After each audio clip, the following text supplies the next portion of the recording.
Chapter 2 Change Agents Episode 1.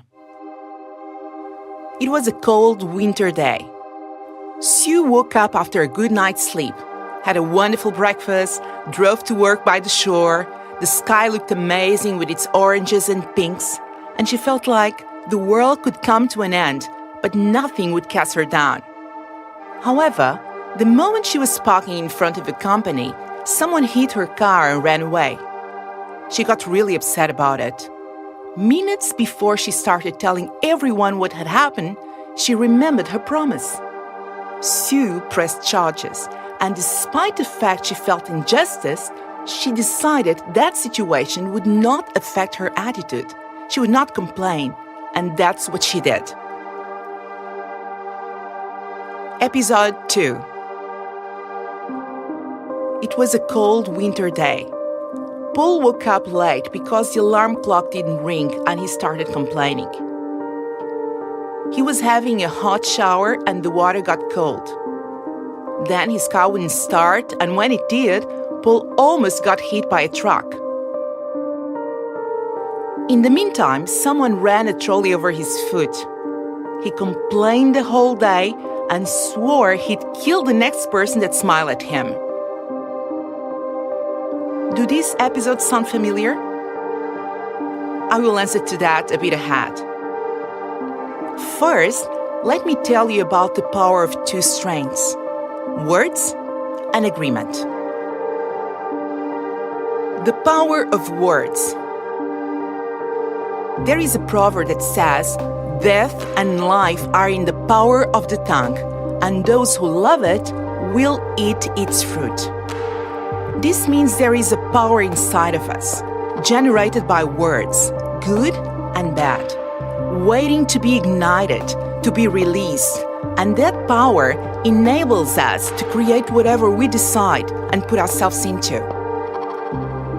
Words express our beliefs and values. They reflect our preferences, interests, and ultimately our priorities. Words are probably the most important weapon one could have, ready to be used at any time, and you decide what to do with them. You can choose if you want to use your weapon to build positive energy around you or negative. You can choose to have a wise heart, which allows you to clearly identify which way to choose and the best attitude to take in different contexts. And be certain it will instruct your mouth. Or you can continue feeding human nature greatest addiction, that is, talking about problems, giving way to negativity, to criticism and complaint.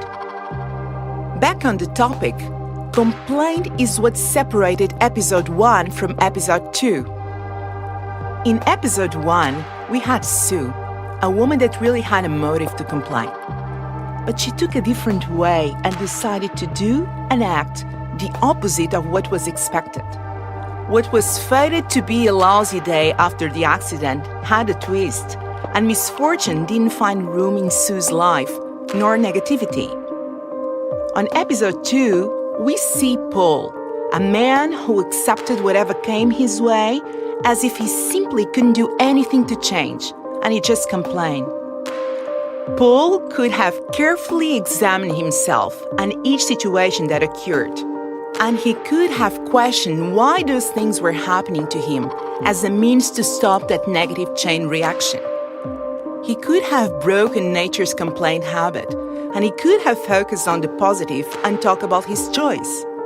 That would have transformed Paul's day. The power of agreement. Have you realized when we're happy about something, we want to share the good news with our close friends? But when we're mad, we want the universe to know it?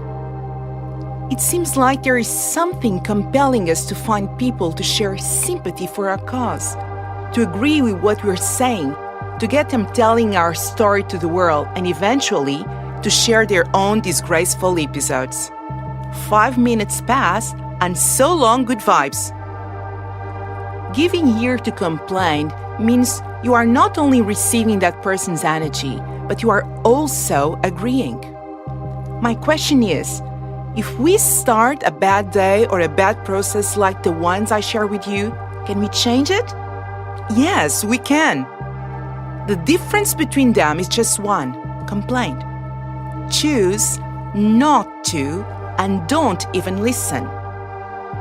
When we begin to see problems as opportunities and begin to speak according to what we believe, we start realizing how much power we have, to the point that whatever we can dream, we can achieve. And how amazing is that? The Tale of the Two Wolves. One evening, an old Cherokee told his grandson about a battle that goes on inside people.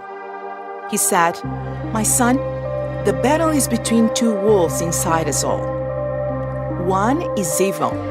It is anger, envy, jealousy, sorrow, regret, greed, arrogance, self-pity, guilt, resentment, inferiority, lies, false pride, superiority, and ego. The other is good.